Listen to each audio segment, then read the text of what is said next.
Mă întorsesem acasă mai devreme, ca de obicei, în acea marți de noiembrie. Ploaia rece mi se agăța de haină în timp ce intram pe ușa din spate, care dădea spre bucătăria casei noastre din Constanța.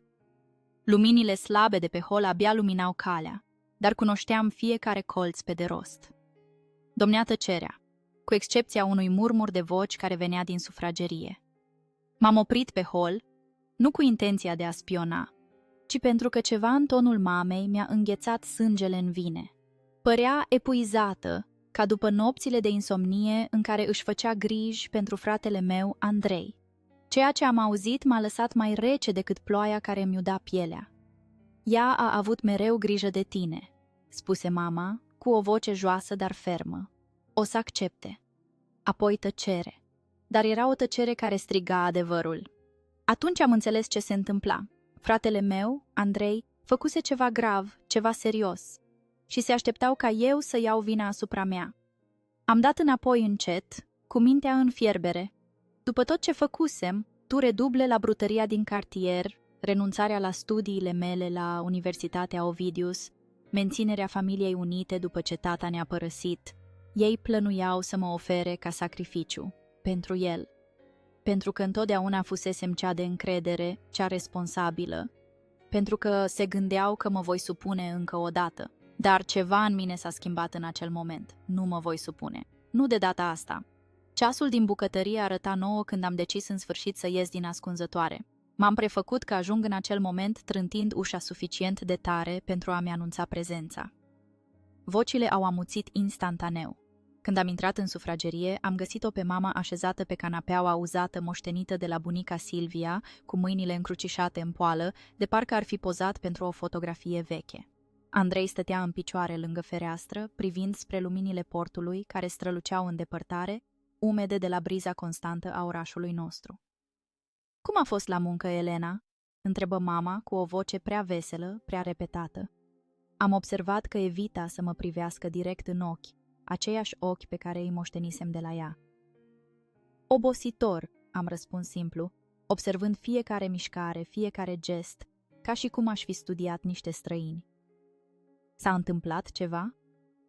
Andrei s-a întors atunci cu acel zâmbet fermecător pe care îl folosise toată viața pentru a obține ce voia. Același zâmbet care îi captiva pe profesori, pe iubitele lui, pe toți, mai puțin pe mine. Eu știam prea bine ce se ascundea în spatele lui. "Nimic important, surioară," spuse el, apropiindu-se să mă ciufulească în păr ca atunci când eram copii. Mirosea a bere și a acel parfum scump pe care îl folosea mereu, deși nu avea banii lui. Chestii de adulți. Avea 26 de ani, cu 2 mai mult decât mine, dar mereu mă trata ca pe un copil. De parcă nu eu aș fi plătit facturile casei de la 19 ani, când el a abandonat facultatea pentru a se regăsi pe sine, călătorind pe litoral cu prieteni care apăreau și dispăreau ca ceața deasă a orașului nostru. În noaptea aceea nu am dormit. Cuvintele auzite pe furiș îmi răsunau în cap în timp ce priveam tavanul scorojit al camerei mele. Același tavan pe care îl contemplasem toată viața de când mă știam. Crăpăturile formau modele pe care le știam pe de rost, ca o hartă a propriilor mele sacrificii. M-am gândit la toate dățile în care am mințit pentru el. I-am acoperit greșelile, i-am plătit datoriile, fusese mereu imprudent, alergând după emoții tari și lăsându-i pe alții să-i curețe mizeria. Dar nu mi-am imaginat niciodată că vor ajunge atât de departe, că mă vor lăsa să port vina pentru ceva penal. Nu știam încă detaliile, dar știam suficient. Existau consecințe și mă aleseseră pe mine să le înfrunt. A doua zi dimineață m-am așezat la masa din bucătărie, privindu-l pe Andrei cum își împacheta lucrurile, de parcă s-ar fi pregătit de o vacanță, nu pentru a fugi de responsabilități. Mama noastră se agita în jurul lui cu o energie anxioasă, îndesându-i în mâini plăcinte proaspăt scoase din cuptor, șoptindu-i cuvinte de încurajare. Nimeni nu mă privea direct. Nimeni nu îndrăznea. La radio se auzea în surdină, crainicul vorbea despre un accident pe bulevardul Tomis, aproape de centru. Un bărbat în stare critică. Un șofer care a fugit de la fața locului. Andrei a schimbat postul brusc, punând niște manele la modă. Mâna îi tremura ușor. Atunci au început să se lege piesele. "Când te întorci?"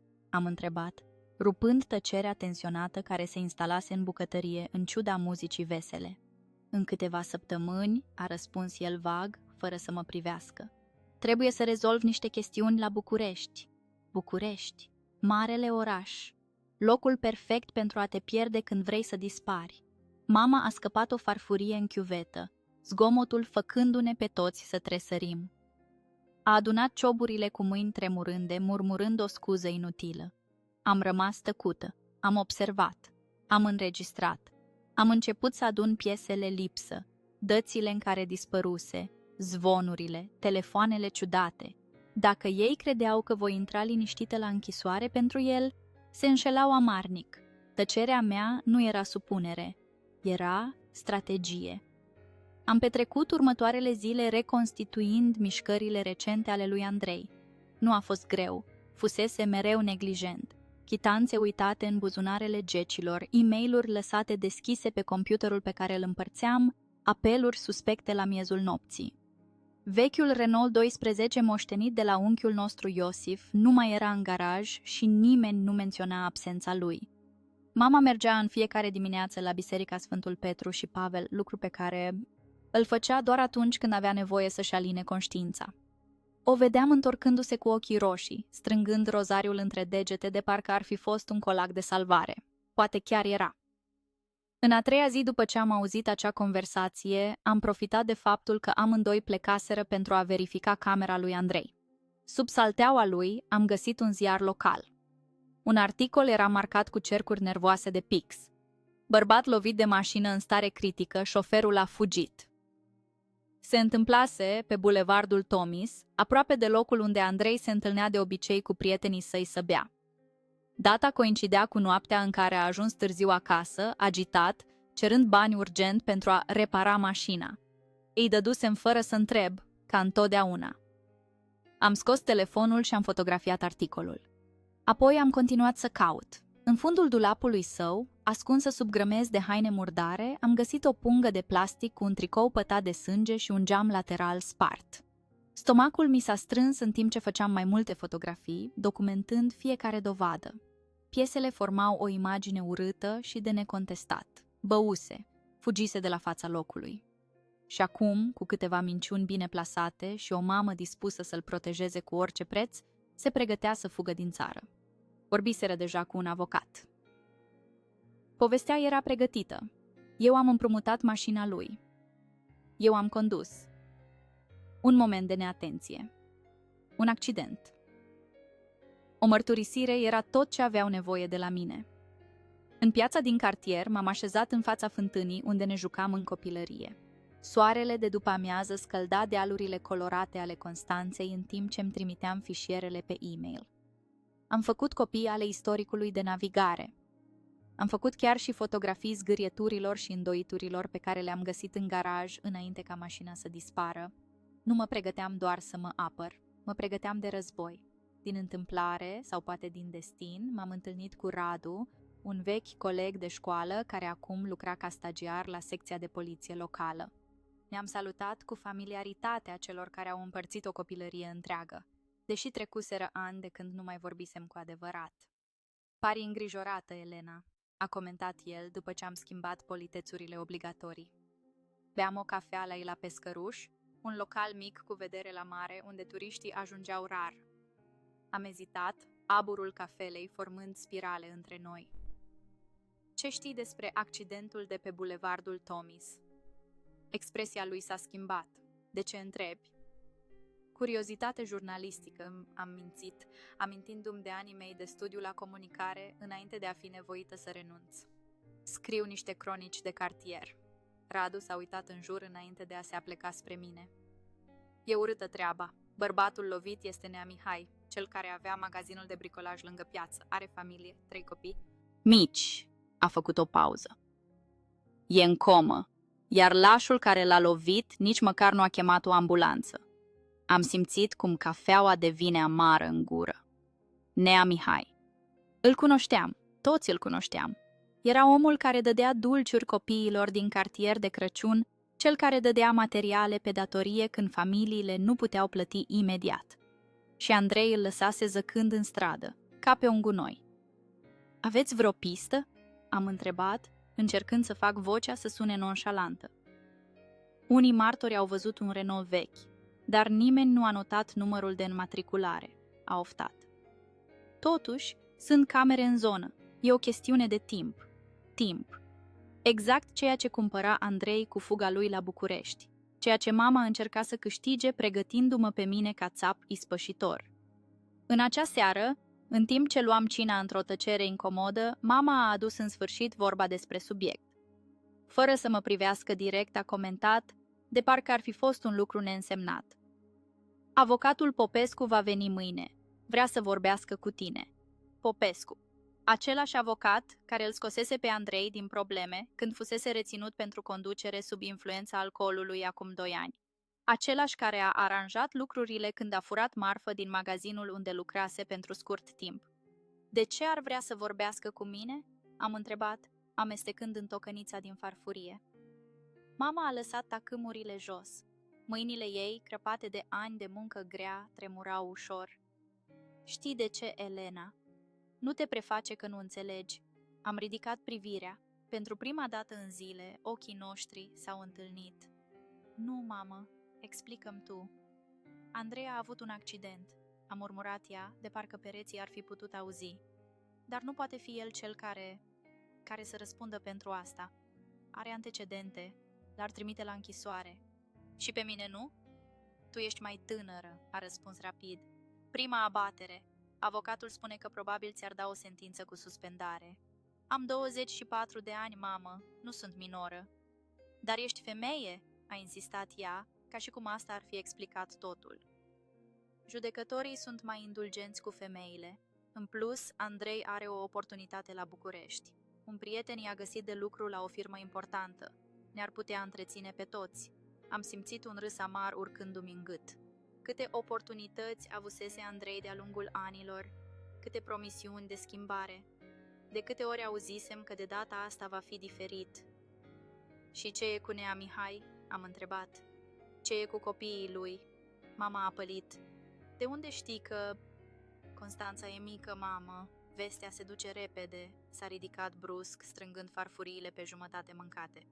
Nu e treaba ta. Lui Andrei îi pare rău. Suferă. Nu suficient de mult încât să rămână și să înfrunte consecințele. Destul! A strigat ea, scăpând o farfurie care s-a spart de gresie. Destul, Elena! Întotdeauna ai fost cea puternică.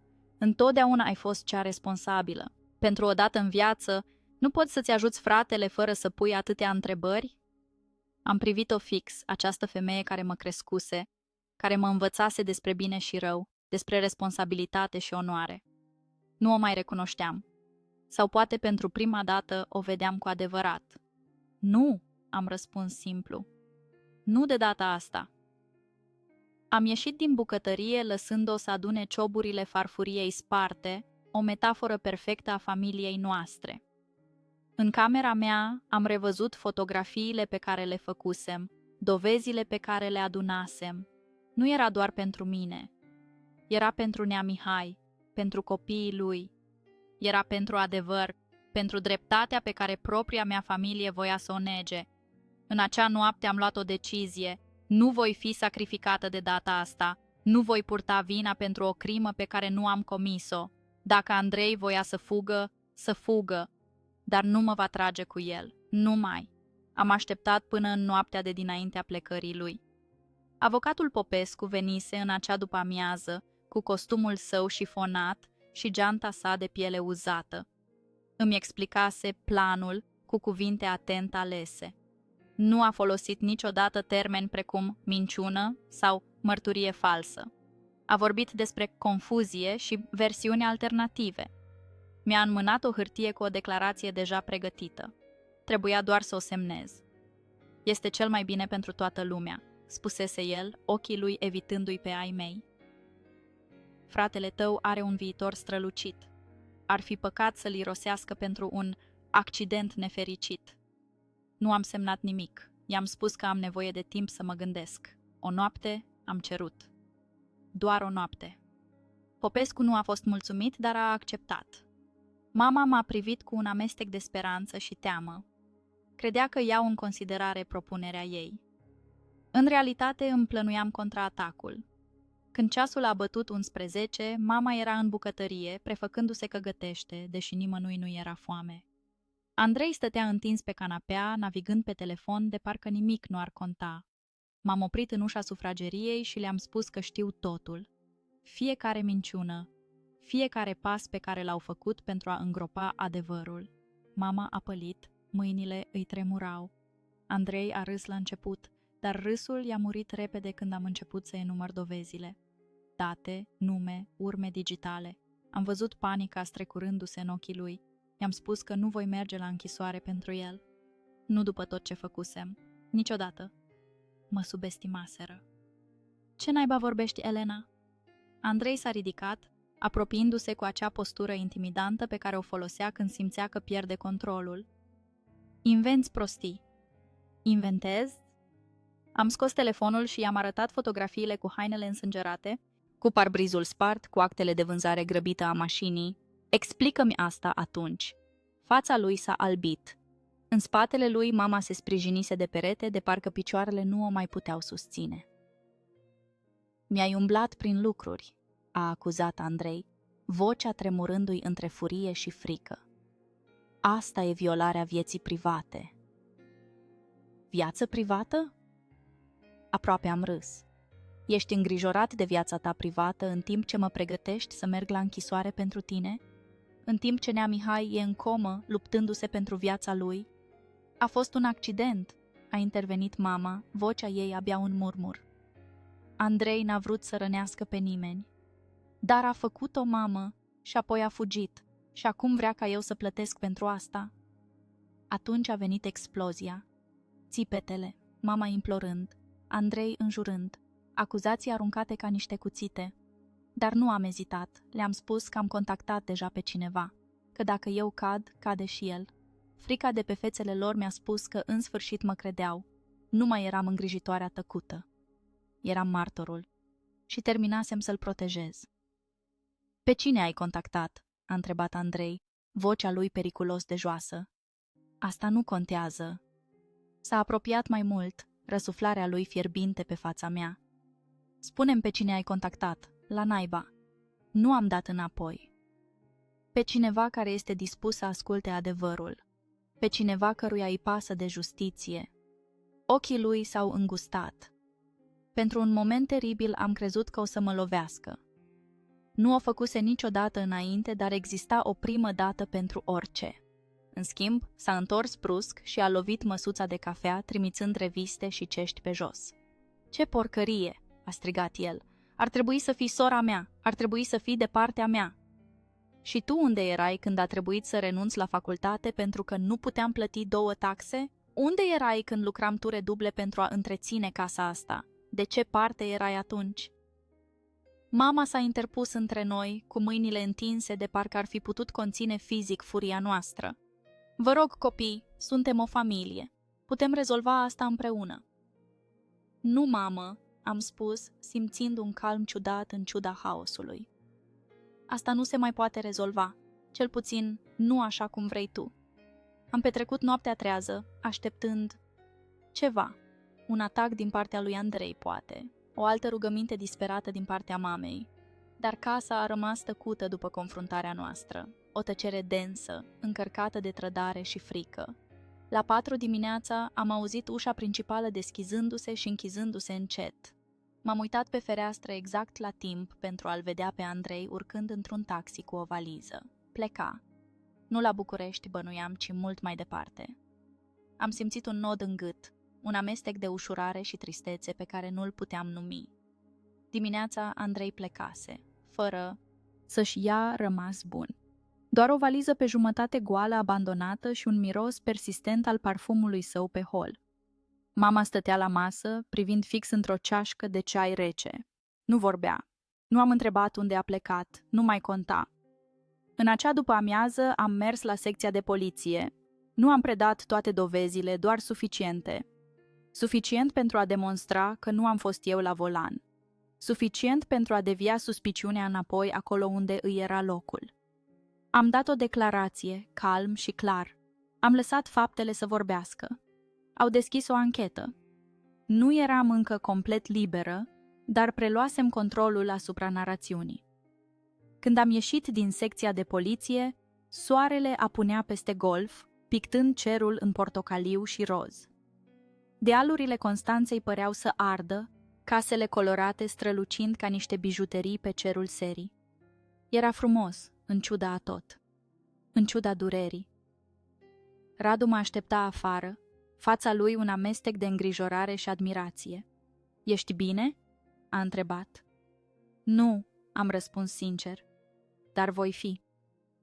Am mers în tăcere pe străzile abrupte, trecând pe lângă scări pictate cu murale strălucitoare, pe lângă colțuri unde ne jucasem în copilărie. Fiecare colț conținea o amintire, dar și promisiunea a ceva nou, ceva al meu. "Ce o să faci acum?"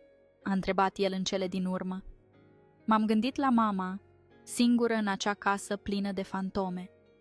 M-am gândit la Andrei, fugind de responsabilitățile lui încă o dată.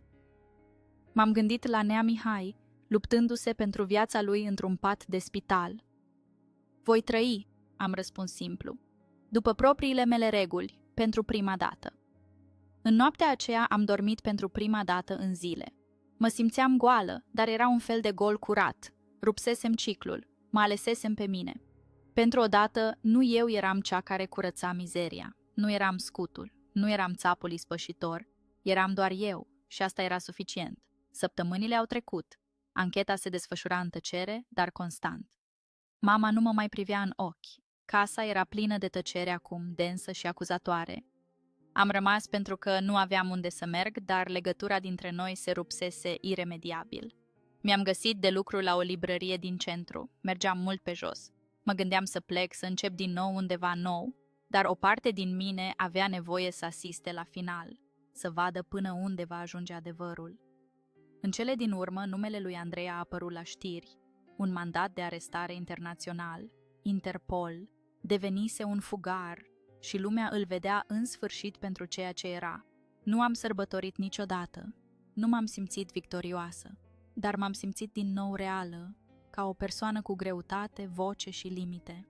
Făcusem ceva ce nu credeam că voi putea face vreodată.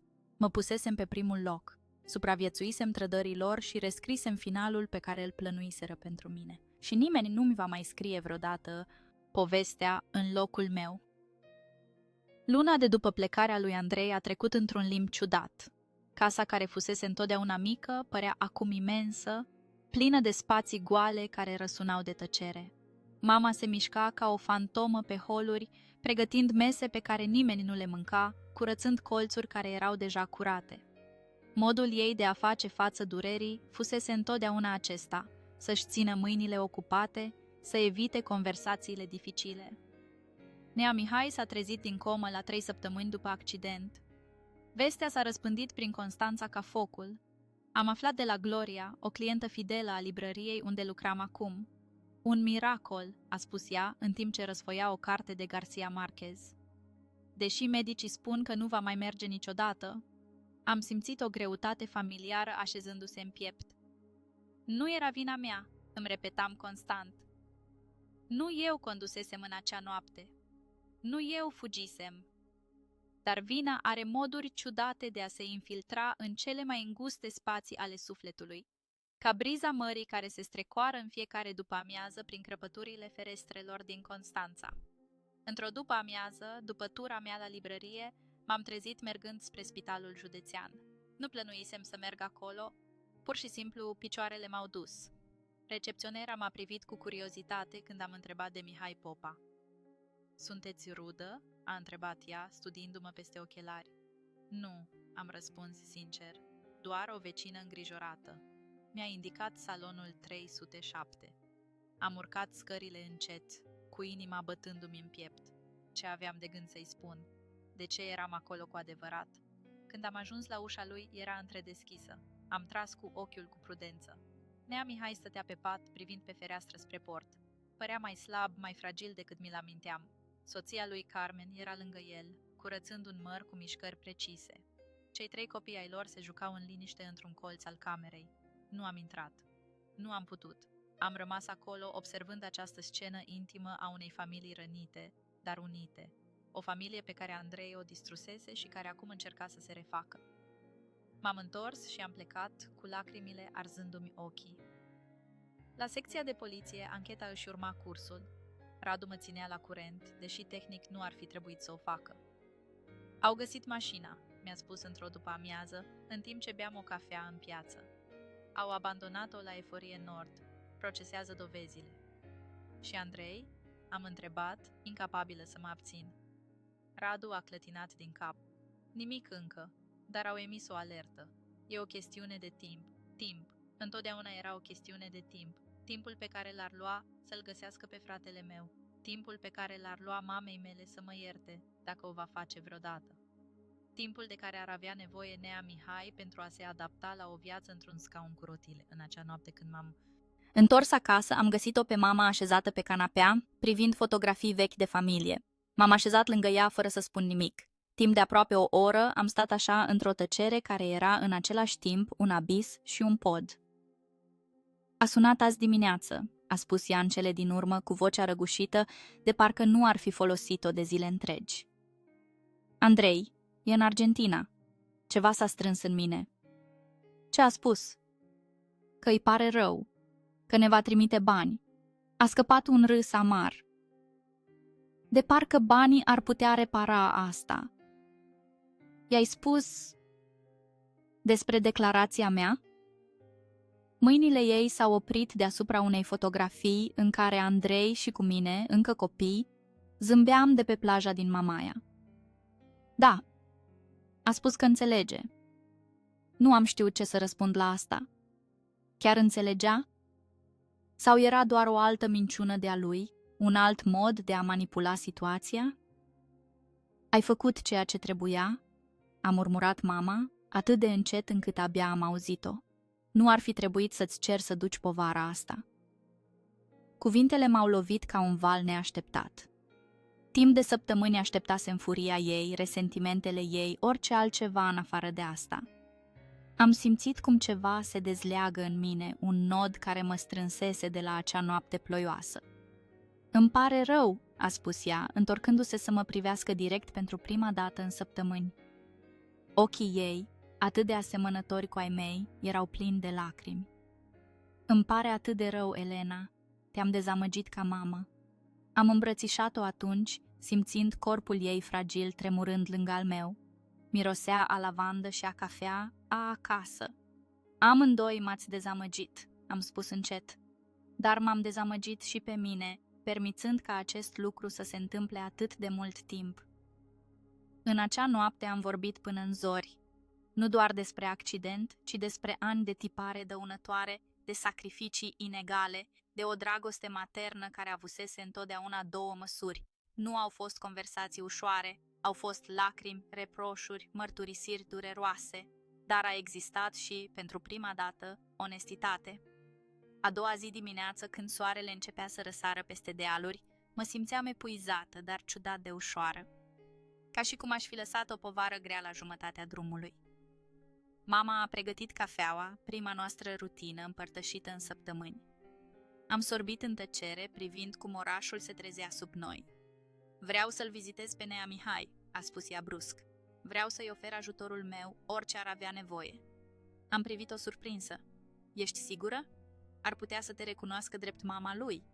Este lucrul corect de făcut, m-a întrerupt ea. Nu putem schimba ce a făcut Andrei, dar putem alege cum răspundem la asta. Am dat din cap încet. Te voi însoți. Vizita la spital a fost la fel de dificilă pe cât ne așteptam. Carmen ne-a recunoscut imediat. Constanța este un oraș unde toată lumea cunoaște poveștile tuturor. La început, fața i s-a întărit când ne-a văzut. Nea Mihai însă ne-a primit cu o demnitate care m-a lăsat fără cuvinte. Voi nu sunteți responsabile pentru ceea ce a făcut ruda voastră, a spus el cu o voce slabă, dar fermă. Fiecare răspunde pentru propriile fapte. Mama a plâns îngenunchind lângă patul lui.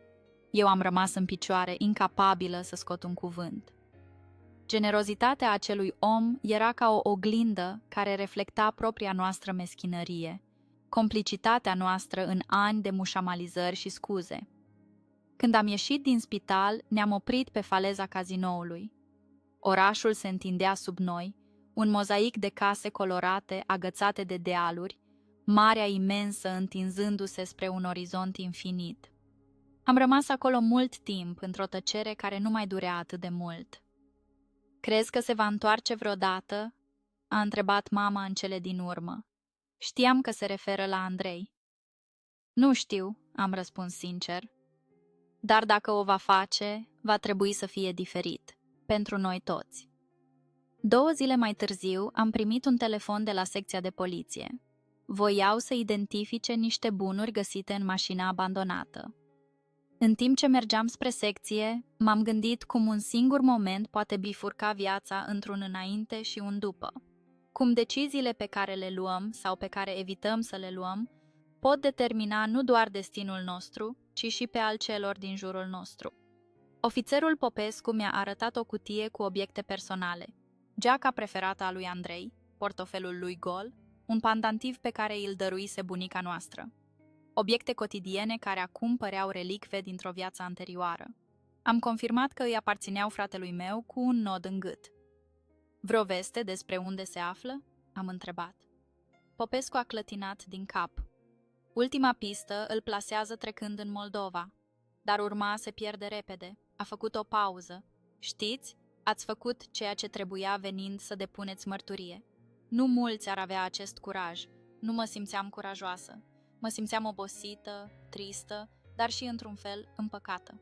Alesesem adevărul, oricât de dureros ar fi fost. Alesesem dreptatea, chiar și atunci când însemna să merg împotriva propriului sânge. Când am ieșit din secție, vântul de la Marea Neagră mi-a lovit fața cu mângâierea sa familiară și sărată. Am respirat adânc, umplându-mi plămânii cu aer marin. Viața continua, diferită, dar inexorabilă, ca valurile care nu încetează niciodată să se spargă de stâncile acestui oraș care se agață cu încăpățânare de dealurile sale. Primăvara a sosit în Constanța cu explozia sa de culori și arome.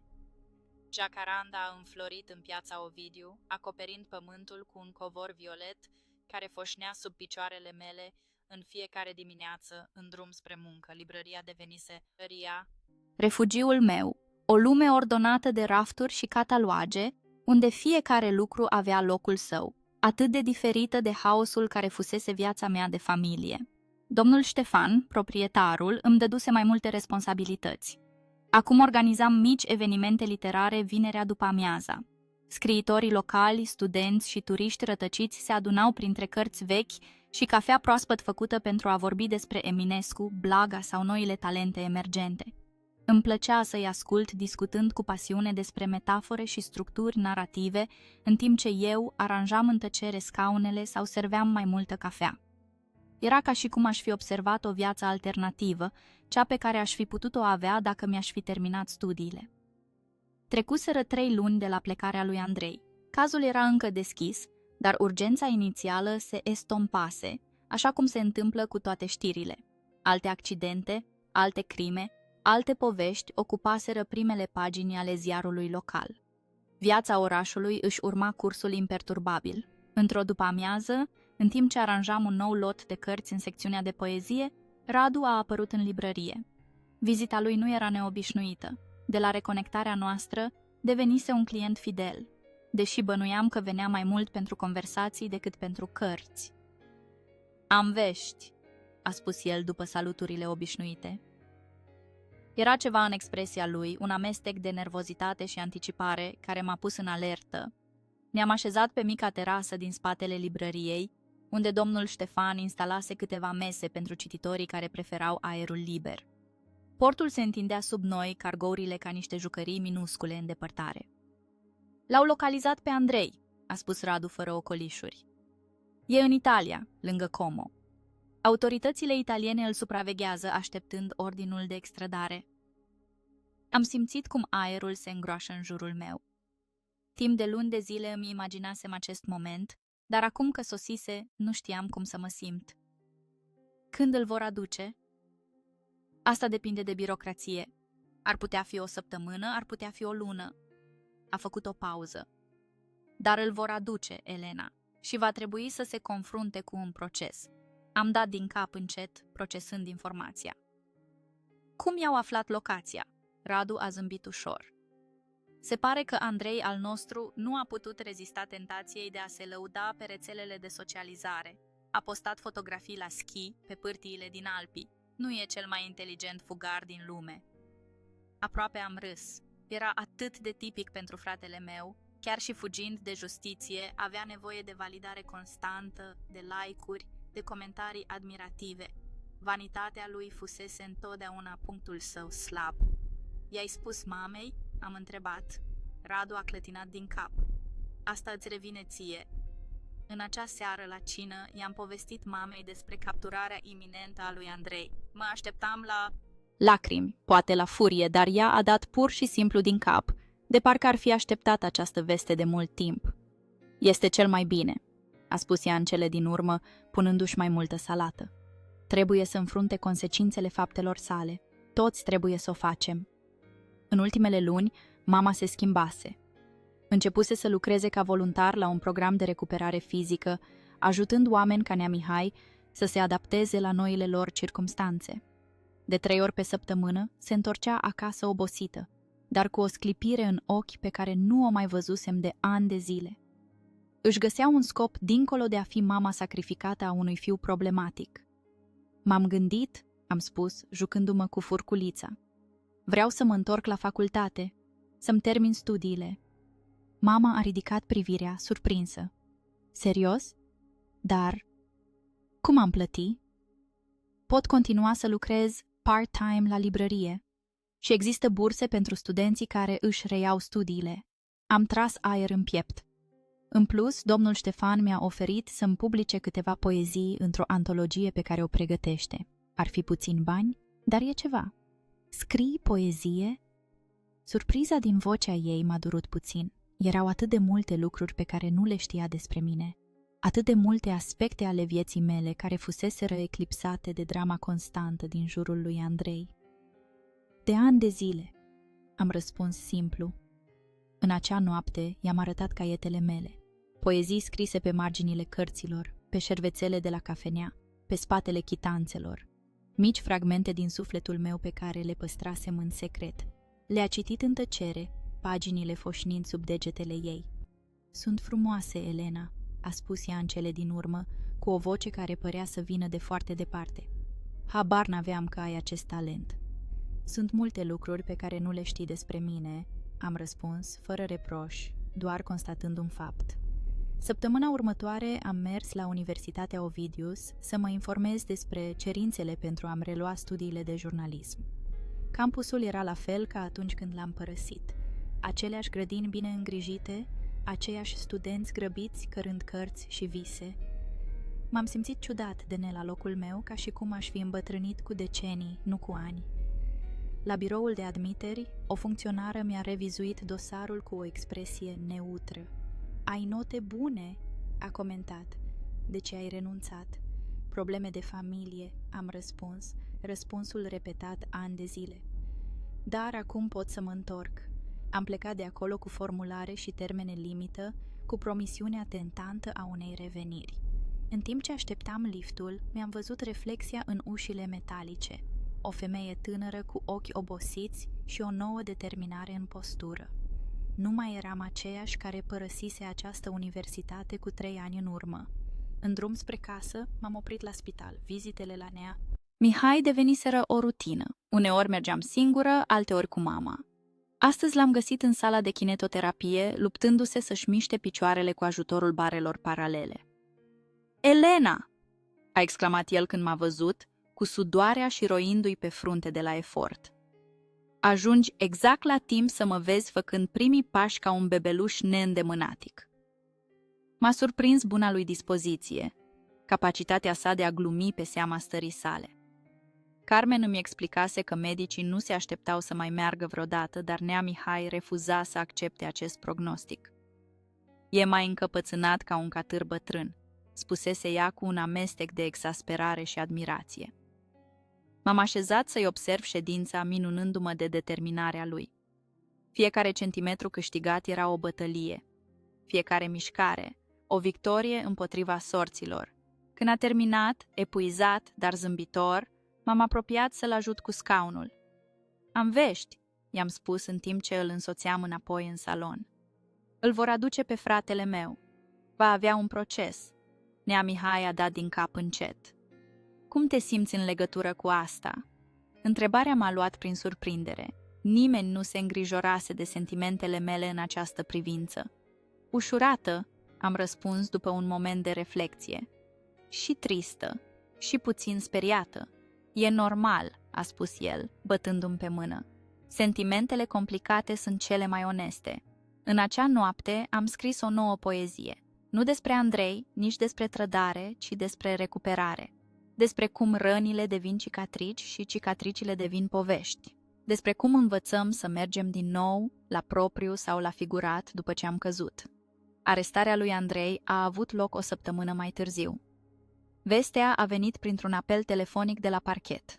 Voiau ca eu și mama să fim prezente când îl vor aduce înapoi în România. O parte din mine voia să refuze, să păstrez distanța pe care o stabilisem cu atâta greutate. Dar o altă parte avea nevoie să-l vadă, să confirme că acest capitol se apropia cu adevărat de sfârșit. Revederea de la parchet a fost suprarealistă. Andrei părea mai slab, cu părul mai lung și o umbră de barbă pe care nu i-o mai văzusem niciodată. Ne-a privit cu un amestec de rușine și sfidare când l-au adus în sala de interogatoriu. "Bună, mamă!" a spus el, vocea frângându-i se ușor. Apoi m-a privit pe mine, ezitând. "Elena." Nu am răspuns. Cuvintele mi se blocaseră în gât ca niște pietre. Mama a făcut un pas înainte, indecisă între impulsul de a-și îmbrățișa fiul și conștientizarea a ceea ce făcuse. "Andrei," a spus ea simplu. Conversația care a urmat a fost incomodă, plină de tăceri și fraze incomplete. Procurorul ne-a explicat procesul, acuzațiile, posibilele sentințe. A menționat un acord de recunoaștere a vinovăției care ar putea reduce pedeapsa dacă Andrei coopera pe deplin. "Vei pleda vinovat?" am întrebat, primele cuvinte pe care i le-am adresat direct. M-a privit în ochi un moment lung. "Da," a răspuns în cele din urmă. M-am săturat să fug. Ceva s-a dezlegat în mine. Nu iertare, încă nu, dar poate începutul înțelegerii. Înțelegerea că toți suntem capabili atât de acțiuni teribile, cât și de momente de mântuire. Că nimeni nu este un singur lucru, nici monstru, nici sfânt, ci oameni complexi și contradictorii. Când am ieșit de la parchet, soarele de după amiază scălda dealurile Constanței într-o lumină aurie. Mama mergea alături de mine, pasul ei mai ușor în ciuda a tot ce se întâmplase. "Știi ceva?" a spus ea brusc. "Cred că o să plantez o grădină în curtea din spate. Întotdeauna mi-am dorit o grădină." Am privit-o surprinsă. În toți anii mei nu o auzisem niciodată exprimând această dorință. "Mi se pare o idee grozavă," am răspuns. "Am putea începe în acest weekend." Astfel, în timp ce fratele meu își înfrunta demonii după grații, noi începeam să ne reconstruim viața, plantă cu plantă, cuvânt cu cuvânt, zi de zi. Nu avea să fie ușor. Rădăcinile durerii erau adânci. Dar pentru prima dată după mult timp simțeam că există spațiu pentru a crește. Procesul lui Andrei a avut loc la un an după accident. 12 luni în care viața își continuase marșul inexorabil, transformându-ne pe toți în versiuni diferite ale noastre. Mă întorsesem la universitate, împărțindu-mi timpul între cursuri, librărie și lecturile mele tot mai frecvente de poezie în mici cafenele literare. Mama transformase curtea din spate într-o grădină luxuriantă unde petrecea ore în fiecare dimineață, vorbind cu plantele ei de parcă ar fi fost vechi prietene. Nea Mihai fusese externat din spital și, deși încă folosea un scaun cu rotile, își reluase munca la magazinul de bricolaj, adaptând localul la noile sale circumstanțe. Sala de judecată era mai plină decât mă așteptam. Jurnaliști, curioși, vecini din cartier. Toți voiau să asiste la deznodământul unei povești care captase atenția Constanței timp de luni de zile. Eu și mama ne-am așezat în primul rând, cu mâinile împreunate, un gest de sprijin reciproc care ar fi fost de neconceput cu un an în urmă. Când l-au adus pe Andrei, abia l-am recunoscut. Anul petrecut în arest preventiv îl schimbase fizic, mai slab, cu părul tuns scurt, pielea palidă din lipsa soarelui. Dar schimbarea cea mai notabilă era în ochii lui. Nu mai aveau acea sclipire arogantă, acea încredere oarbă în propria invulnerabilitate. Păreau mai adânci, mai conștienți. Procesul în sine a fost scurt. Andrei a pledat vinovat pentru toate capetele de acuzare: conducere imprudentă, conducere sub influența alcoolului, părăsirea locului accidentului, tentativă de obstrucționare a justiției. Avocatul său nu mai era servilul Popescu, ci un apărător din oficiu, a argumentat circumstanțe atenuante: remușcare sinceră, predare voluntară, un semi-adevăr pe care l-am lăsat să treacă, compensație financiară pentru victimă. Când i s-a dat ocazia să vorbească, Andrei s-a ridicat încet. Mâinile îi tremurau ușor în timp ce ținea o hârtie cu notițe. Nu există scuze pentru ceea ce am făcut, a început el, cu vocea mai gravă decât mi-o aminteam. Am lăsat un om rănit în stradă pentru că mi-a fost frică. Am încercat să dau vina pe sora mea pentru că era cel mai ușor. Mi-am petrecut viața, alegând calea ușoară, lăsându-i pe alții să-mi curețe mizeria. Aici a făcut o pauză, privindu-mă direct. Îmi pare rău, Elena. Îmi pare rău, mamă. Și mai presus de toate, îmi pare rău, Nea Mihai. Nu pot anula răul pe care l-am cauzat, dar voi petrece restul vieții încercând să fiu un om mai bun. Am simțit lacrimi fierbinți curgându-mi pe obraj. Nu erau lacrimi de iertare absolută, nici de reconciliere imediată. Erau lacrimi de recunoaștere, de a-l vedea pentru prima dată pe fratele meu asumându-și responsabilitatea pentru faptele sale, fără a căuta o cale de ieșire ușoară. Sentința a fost de 5 ani, cu posibilitatea de eliberare condiționată după 3 ani pentru bună purtare. Când l-au luat, Andrei s-a întors o ultimă dată spre noi. Nu a zâmbit, nu a făcut niciun gest dramatic. Doar a dat din cap, un semn mic, dar semnificativ. Ești bine?" a întrebat mama în timp ce ieșeam de la tribunal, evitând jurnaliștii care căutau declarații. Cred că da, am răspuns, surprinsă că era adevărat. E ca și cum aș putea în sfârșit să respir adânc. În acea după-amiază m-am dus să-l văd pe Nea Mihai. Începuse să predea cursuri de tâmplărie copiilor din cartier într-un atelier adaptat în spatele magazinului său. L-am găsit înconjurat de mici ucenici care șlefuiau bucăți de lemn cu o concentrare absolută. 5 ani, i-am spus când copiii au plecat. Nu era nevoie să-i explic mai mult. E corect, a răspuns el după un moment. Nici prea sever, nici prea indulgent. M-am așezat în fața lui, observându-i mâinile bătătorite care acum construiau bărcuțe și avioane de lemn pentru copiii din cartier. Cum faci? Am întrebat. Cum mergi mai departe, fără amărăciune? Nea Mihai a zâmbit, ochii lui formând riduri la colțuri. Cine spune că nu am amărăciune? Sunt zile în care mă trezesc furios, blestemându-l pe fratele tău, blestemând acest scaun, blestemând lumea întreagă. A făcut un gest cuprinzând atelierul său. Dar apoi mă ridic și fac ceva cu acea furie, o transform în ceva util, ceva frumos chiar. Cuvintele lui mi-au răsunat în minte zile întregi, ideea de a transforma durerea în ceva util, în ceva frumos. Nu asta încercasem să fac. Cu poeziile mele? Nu asta făcea mama cu grădina ei? La 2 săptămâni după proces am primit o scrisoare de la Andrei, prima din multe care aveau să vină în anii următori. Era scurtă, scrisă cu un scris mai atent decât mi-l aminteam. Iau cursuri aici, literatură, filozofie, orice oferă. Vreau să înțeleg de ce sunt așa cum sunt, de ce am luat deciziile pe care le-am luat. Nu mă aștept să mă ierți curând, poate niciodată. Vreau doar să știi că nu mai fug. Nu i-am răspuns imediat. Aveam nevoie de timp, de spațiu, pentru a-mi procesa propriile sentimente. Dar am păstrat scrisoarea în același sertar unde îmi păstram poeziile, recunoscând că ambele făceau parte din aceeași poveste. Timpul a trecut, marcat de mici repere care ne reconstruiau viața.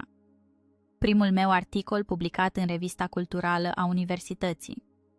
Redeschiderea magazinului de bricolaj al lui Nea Mihai, acum cu o rampă de acces și un nume nou, Renașterea. Ziua în care mama a îndrăznit să-și invite colegele voluntare la un ceai în grădina noastră, râzând cum nu o mai auzisem râzând de ani de zile. Și apoi a venit ziua în care Nea Mihai a făcut primii pași fără ajutor.